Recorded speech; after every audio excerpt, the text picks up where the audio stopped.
This is our last talk on hope in our series called Faith, Hope, and Love for Our Neighborhood. My focus today, as it had been in my last talk, will continue to be on bringing hope to the UW campus, where I've been on staff since 1999.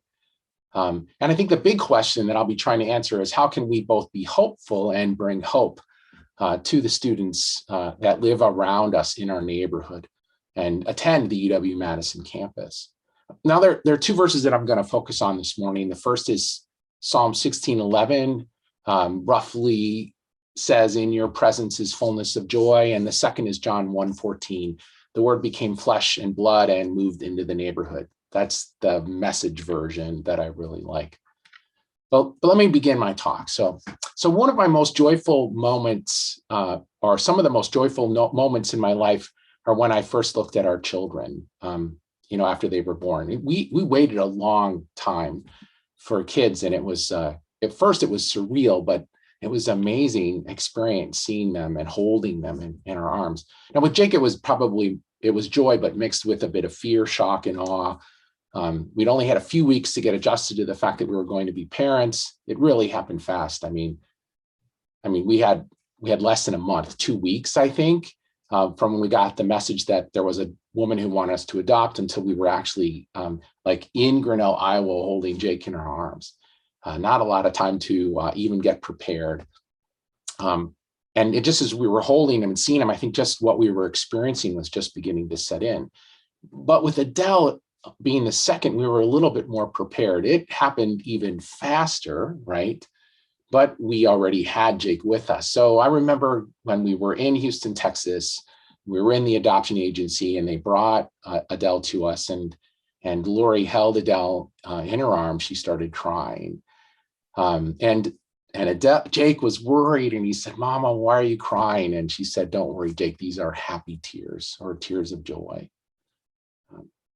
Now, I don't know about you, but maybe you have a similar experience. We wait a long time. There are high expectations and hopes. And when we finally hold them in our arms, it's an amazing experience. But this isn't just true of our own children. We experience the same joy when we look into the eyes of other person's children as well.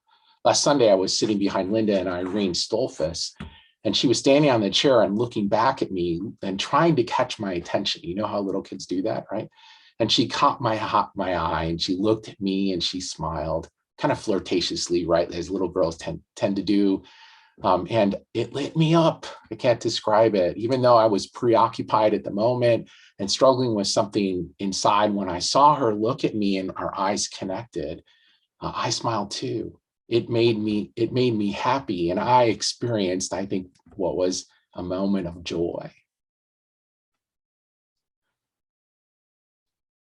Now, maybe I've talked about this a little bit before, but I've been this past semester and year actually learning a lot about how God created our brains, and how we are made, and how he made us actually for relationship, which is cool. It's kind of the thing that, right, God said, and we've known all along as Christians, we talk about this reality. God created us for relationship, and now science is actually saying the same thing. They use something different. So Dr. Alan Shore, who's a clinical faculty at UCLA School of Medicine, he specializes in psychiatry and behavioral science. He has researched and developed a new understanding, for us anyway, of how the right side of our brain functions. This is a field of brain science which apparently has exploded since the 1990s. And to simplify what his conclusion, he would say, we are hardwired for relationship. Right? The thing that we've been saying all along, that God told us we were created for relationship. Now science is saying too, this is how our brains are made. And that even more so, the connections we have early in life as children, as babies, are key for our emotional development and our sense of self. And one of the most important relationships that any of us can have is with our parents, our father, and especially our mother. Connecting with a person early on in our life is really key to our emotional and development of who we are, right? Now, Dr. James Wilder is a psychologist, who also has a master's in theology and calls himself a neurotheologian. He's taken Alan Shore's research and applied it to how God created our brains to help us form and shape character to become the people who he wants us to be. And a key emotion for the development of our character that both Dr. Shore and Dr. Wilder would say is joy. Joy is found not in circumstances, not in things going right, not in having or possessing things. That's not joy. Joy is found in the face or the eyes of someone who's happy to be with us. Joy is found in the face or the eyes, right, of someone who is happy to be with us. Someone who wants to be with you, someone who listens to you, has a loving relationship with you, and is attuned or connected to you like a mother is attached and attuned to her child. Joy is found then in the eyes of another one who is happy to be with you. And in a book that I've been reading that explores this reality called The Other Half of Church, the author points out that actually God says this many times. You see this in scripture as well. And it's places where especially in the Old Testament, we translate it as the presence of God in English. The literal Hebrew word means face, the face of God, right? Sometimes we even say, I seek your face, right? But let me, two examples, Psalm 16:11, which I'll talk a little bit more about. In your presence or your face, there is fullness of joy. And Psalm 21:6, you make him, the king, joyful with gladness in your presence, right? With gladness on your face. And the blessing that we often hear, the Lord bless you and keep you, the Lord make his face shine upon you and be gracious to you, the Lord turn his face towards you and give you peace, right? We have to, face means like when his face looks at us, that it's his favor and blessing. His face shines on us with his glory, but it's also his joy of being with us, right? Connecting with us. And then we experience that. We too experience joy when we connect with God, right? That's the idea. I want to experience that same joy of having someone who look at me who loves me. And I can tell it by looking in their eyes. Psalm 16:11, the full verse says this. This is the NIV version. You make known to me the path of life. You will fill me with joy in your presence, with eternal pleasures at your right hand. So just a couple things. The word make known is yada, and it means both to have knowledge and experience, right? It's similar to the same word that God said when he said, I make a covenant with you. I want to know you. I want to be in relationship with you. Right? Like a husband knows his wife or wife knows her husband, right? That knowing that goes beyond just the head knowledge, but includes the experiential aspect of it as well. So you personally are with me, we together on the path of life. You show me the path of life. You're with me on it, right? And that path of life, that's the way to live that does not go down to death. And we know that when we're with God, we are on the path of life, right? Because he is life and he brings life to us. And it means both physical life and spiritual as well. So, right? So it's the path of life that encompasses all of who we are. And then you fill me with joy in your presence. You provide abundant joy, gladness. I mean, there's so much, it's overflowing, right? And in your presence, again, the word is your face. I see it on your face that you're happy to be with me, right? And I experience joy being with someone who wants to be with me as well, right? And then with these eternal pleasures that comes from being with you, the eternal one, right? At your right hand, by your side, right? Because I'm with you, because I'm by your side, because I'm in your presence and you're glad that I'm there, you fill me with joy. And that leads me on a path that fills me with life. You know, I've been doing a prayer ministry model based in part on this research that I just mentioned to you, and been seeing amazing results.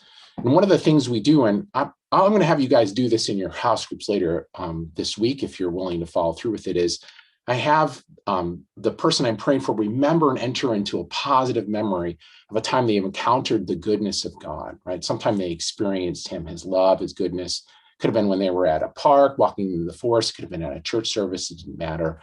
I had them describe it to me in detail. What did they do? Where were they? How did they feel, right? Who were they with? And then spend some time thanking God for this encounter and experience.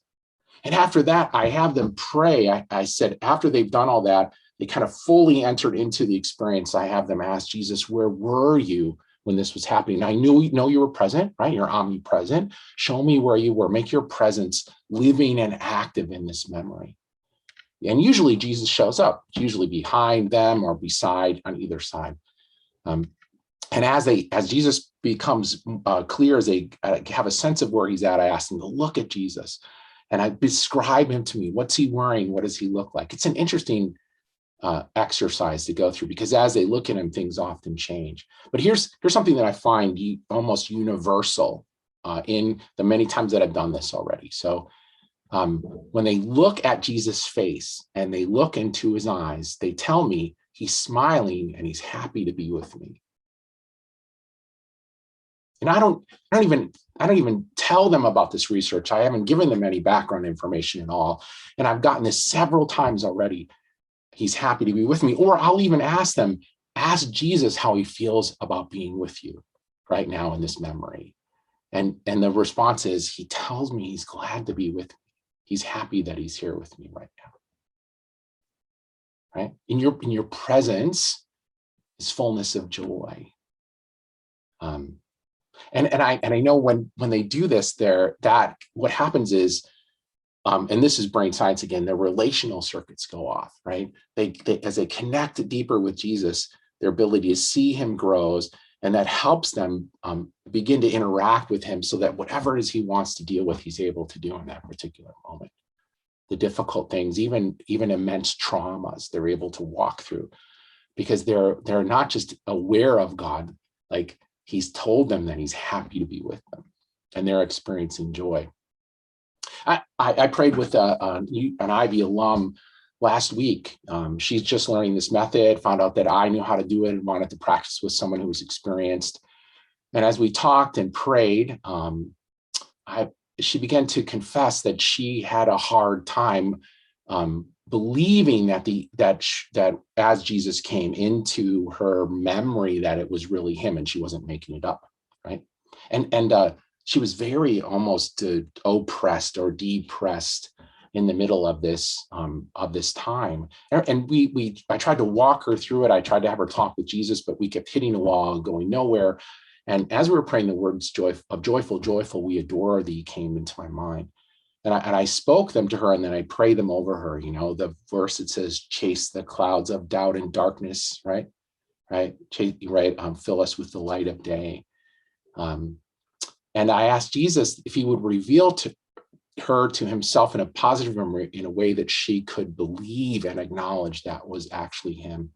And I expected him to be like behind her, right? Or just speak words and she wouldn't see him. And she laughed out loud, which was very weird because her affect was so depressed.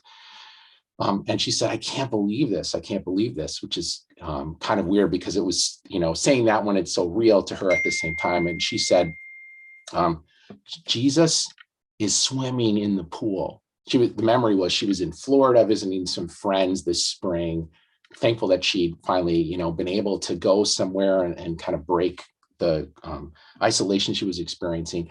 And she sees Jesus swimming in the pool and she starts laughing. And I have her ask, because he's kind of far away and she can't see his face, ask Jesus how he feels about being here in this memory with you. And he laughs at her and says, it's about time. I'm happy to be with you. Now, when I spoke a few weeks ago about college students in the current generation, I mentioned some statistics. And one of the statistics that I mentioned is this generation is the most depressed and anxious of any generation in recorded history. And honestly, they have a lot to be anxious and depressed about. There are things that impact us as well, but not as much as it does them, right? The environment, the politics and division, racism, hate crimes, COVID, right? The isolation that they're experiencing, even social media and what it's doing to them, the world economy overall, and then tensions and potential, issues with superpowers like Korea, China, Russia, Iran, right? Those kinds of things. There's a song that came out in 2015 called Stressed Out. And the whole song is kind of focused on this idea of, I wish things were like they used to be when I was a kid, right? And here's one of the verses. It says, I used to play pretend, we'd give each other different names. We would build a rocket ship and we'd fly far away. We used to dream of outer space, but now they're laughing at our face and singing, wake up, you need to make money. Yeah. And I think this is just kind of like this epitome of the stress they're feeling. I don't know what to do. I don't know how to handle all these things that are coming at me. They need joy.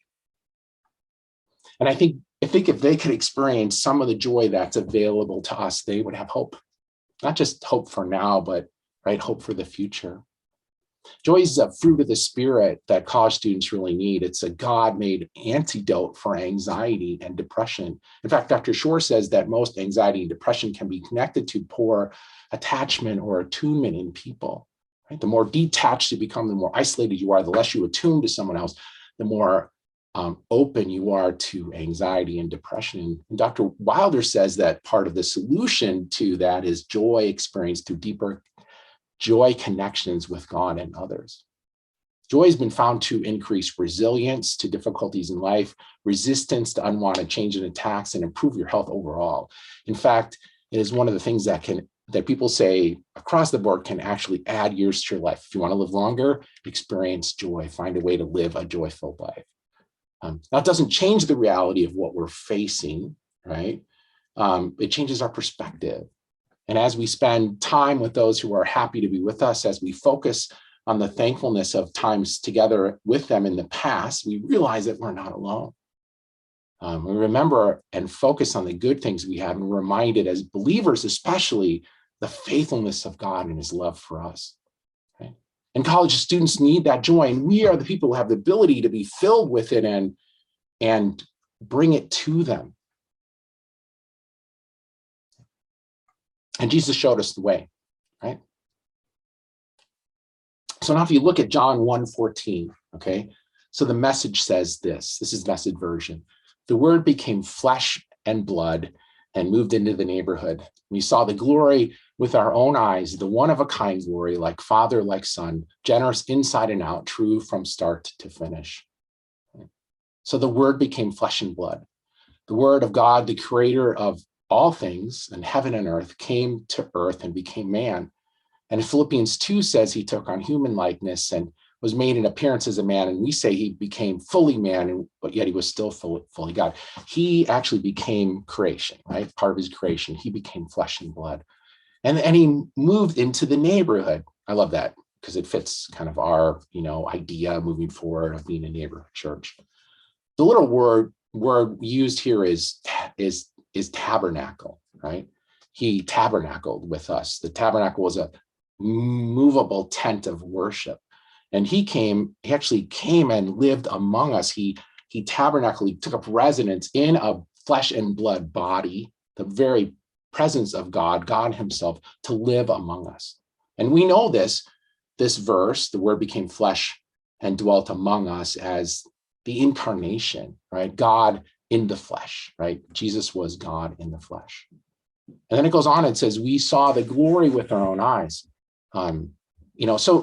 So part of the reason he did this was because we needed to see him with our own eyes, right? Not only to acknowledge God's existence, but to know that he was real and really cared about us. And in doing this, by coming down on earth and becoming a man, we were able to see God's glory, like actually look at his glory without dying. Right? I remember Moses standing on the mountain with God, the 10 Commandments, if you're pleased, or it was afterwards, that whole thing, there's some disruption in the camp, and God says, I'm going to leave you alone. And Moses says, don't leave us, we're nothing without you. And finally says, if you really do, have favor on us, show me your glory, right? And God says, you can't see my face, because if you saw my face, you would die. But in this case, we could actually look on the face of God. We could see it in the face of Jesus, right? Like Father, like Son. We can see it with our own eyes, that one-of-a-kind glory that the beauty of God. And it was displayed in how Jesus lived his life, not just the miracles he did, right? But in the compassion and love and mercy that he showed to people. And he was generous inside and out. Or the other way it's translated, like in the NIV, is full of grace and truth. And so not only would they see his face, and experience his glory, they would experience his grace and truth as well, right? As he spoke truth, as he revealed in new ways the scriptures to them, and as he showed them the love that the Father had for all of us by the healings that he did, but mainly also by the deliverance. He healed, he delivered, he forgave them from sickness, disease, and sin, right? And because of that, through their connection with him, they were connected with the Father. And when they looked into Jesus' eyes, who did they see? They saw the eyes of the Father. That was, saying to them, I'm so happy to be with you, as they experience his love and joy. So Jesus came to reconnect us to God. And through him, the disciples and the others encountered the love and acceptance of God and experienced true joy, right? And when Jesus left, right, after he had died and rose again, before he ascended into heaven, what did he do? He gave us the Holy Spirit, his presence, right? And so now we are the tabernacles of God. We are the tabernacles. We are the living tabernacles, or the church is called, right? The place where God dwells. And we have the presence of God in us. And with that, the ability and the commission to share God's love and his joy with others, so that when they look in our eyes, they can experience the joy of God. And through us, they can come to know Jesus. I know I'm not telling you anything new. This commission we have, right? But maybe this understanding that we bring, well, another way to put it is, just like we are the presence of Jesus, we are the face of Jesus to this neighborhood. And as they look on us, they're supposed to see God and his love reflected back, his joy of knowing them and being with them, and his longing and desire that they might become his children. Yeah, we are to incarnate, in some ways, Jesus to the world around us. And we all know this, right? We've all experienced this ourselves. Because of God, the way God has chosen to work in the world, we are often the first can link in order for a person to come to know Jesus. Occasionally they have dreams, but more often than not, they encounter us. And we tell them, or we're supposed to tell them, about Jesus.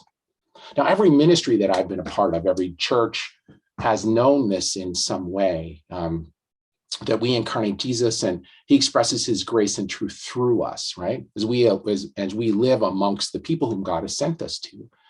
And we are the face of Jesus to whatever neighborhood God puts us in. When Lori and I were doing inner city ministry in Chicago, it was built around this idea of relocation. Like, we would move from our safe, comfortable places into the places where God was calling us, and not as missionaries, but as neighbors, right?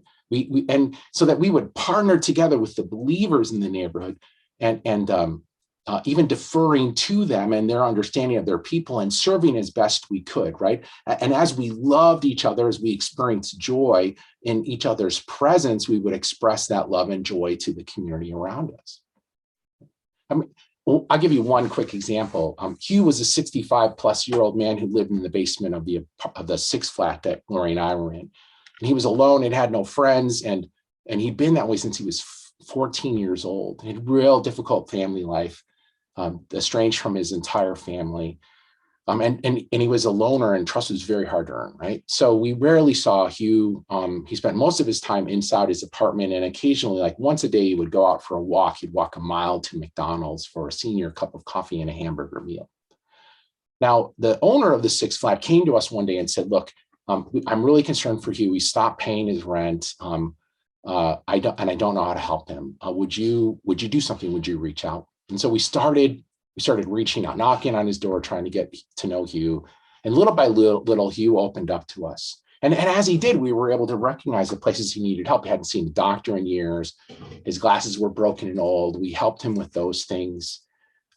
He's over 65 years old and hadn't signed up for Social Security, although he'd worked most of his life. And so we helped him sign up for Social Security so he could pay his rent.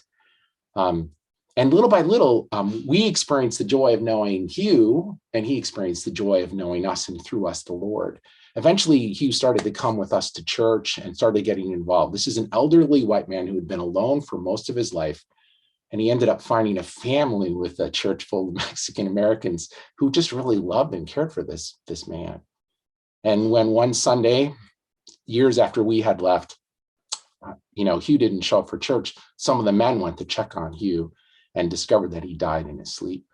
And what I like with the last years of his life were filled with some experience of joy of actually being known and wanted and loved, and something Hugh had known little of most of his life. InterVarsity is built on the same principle, right? We bring the presence of Jesus to campus. We are the face of Jesus here at the UW, and it's meant to be true for all campus ministries and believers on campus. And in that, we are meant to bring hope, right? The hope of a future, right? And for many students and faculty, their only encounter with Jesus are the believers they work with or live with or encounter each day. Now, our purpose in InterVarsity is to establish witnessing communities of students and faculty on campus. And we ask them to live on campus with or nearby the students, loving one another, growing in love for God, and looking for ways to show others the grace and truth of Jesus so these people can experience his joy too, right? To bring hope. And this year, we had 30 to 50% more freshmen involved in our ministry here at the UW than in any of my 20 years here on campus. And for many of these students, especially the ones living in dorms, this was their only community. One of our chapters met here at FCBC Weekly, and you could tell that they were so happy to see a friendly face and filled with joy in the one day a week they got to connect with someone, face to face. And unanimously, they would say that all these students say the same thing. I wouldn't have made it through this year without this community, and I believe without the hope and joy that it brought them. In one of the chapters, even we saw 7 students make first, we call it adult decisions for Jesus Christ, right? As they decided this is really how they want to live their life, as they came face to face with the joy of knowing Jesus. And it's true for us too, right? At FCBC, in God's presence is fullness of joy, and we have the ability to bring that full joy to the Triangle, to the Green Bush, and to campus. We're called to bring the presence of God and to be the face of Jesus, reflecting his delight in being with them. And with students, we can help them experience this joy, in simple ways, just by being a family, by inviting them into our presence and finding ways to go out and get to know them. In the email I sent you this week, the elders wanted to express to you that the real reason we realized we've been in this process for these 4 years has been about what God is reminding us of who we are and helping us become more of a neighborhood church. And the real question, I think we've been asking the question, should we build, should we sell, right? The real question is rather, what does God want to build us into? Who does he want to make us into? And what does it mean then to be the tabernacle of God, right, here in this neighborhood, right? What is it? And how can we bring the joy of Jesus, his presence, his face, to our neighbors?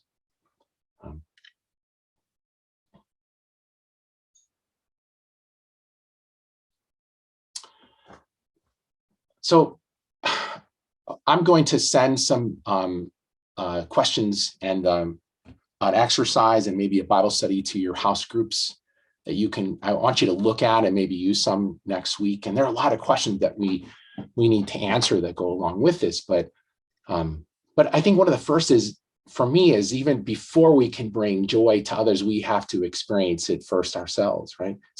And we have in the past, there are times when we have, I think you could look back and remember times together when you really experienced joy, maybe some of the camping trips that we used to do. I remember some of the retreats that we took. But what would it look like moving into the future for our body to be of Christ, to be filled with joy, right? And how can we become this, the face of Christ together for our neighborhood?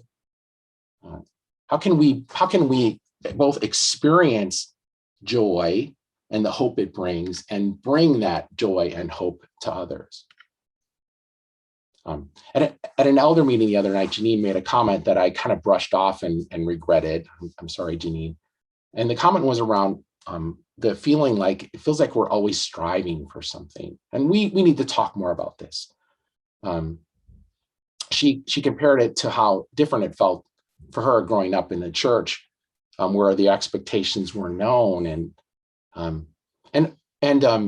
not to say that I understand exactly where she was coming from, but I have felt a lot like being in church and being in leadership is a lot of striving, and there's a real struggle to experience joy. And I think even as elders, we need to start asking ourselves the question, what does it mean to be joy-filled, right? How can we strive less and trust more, right? How can we grow in our faith and hope in God for the future and not worry so much about those things? Maybe that's where the strife comes from. Yeah. So I'm kind of not leaving you with it closed. I want to share, to be incarnational can mean a lot of things. I really wanted to focus just on this idea of being the face of Jesus in the neighborhood. But for some of us, it might mean big changes. Lori and I have considered the idea of moving into the neighborhood. We've kind of toyed with that on and off for years. And there are a lot of things that prevent us from going into that. And maybe the same is true for you, right? I can think of lots of reasons why we struggle with this. One would be just the cost, right? The other would be the upheaval, right, of having to move out of our house and transition in a season when I think we would rather kind of relax more rather than get busy. And just lots of things like that. There's a lot going on for us in general. I think another thing that makes this hard is what the mission that we've realized that FCBC is called to isn't the reason many of us started coming to FCBC, right? We came for different reasons. Lori and I came because we needed a respite in between helping plant the church that had failed and having left another one that wasn't working for us, trying to figure out where God was leading us in the future. And we were deeply ministered to and encouraged by the church, and especially Matt and Sue in that particular season. But one of the things that really did attract us and caused us to stay was the openness that FCBC had to be a place that it opened itself to campus ministry with no strings attached, and it had this call to both the campus and to the Triangle, the two places that both Lori and I feel called to, and the idea of being a bridge between the two. Look, I feel like I'm talking too long and there's too much here, but I will send the house group some questions, a study, and an exercise to do this week, and I hope that you continue to engage it. But let me just pray for us now, kind of as we move forward with our day. Lord, I thank you that you, and in your face, we experience joy, that you delight in being with us and long to spend more time with us and us with you. And I thank you that you give us the ability, God, to be your face on campus, Lord, and in the Triangle and in Greenbush, and that you've called us to be a people of hope who bring that hope to others. And I pray, God, that you would show us first how to experience joy ourselves, how to worry and strive less, and then show us how we can do that with others, God, in order to bless them and to bring them hope.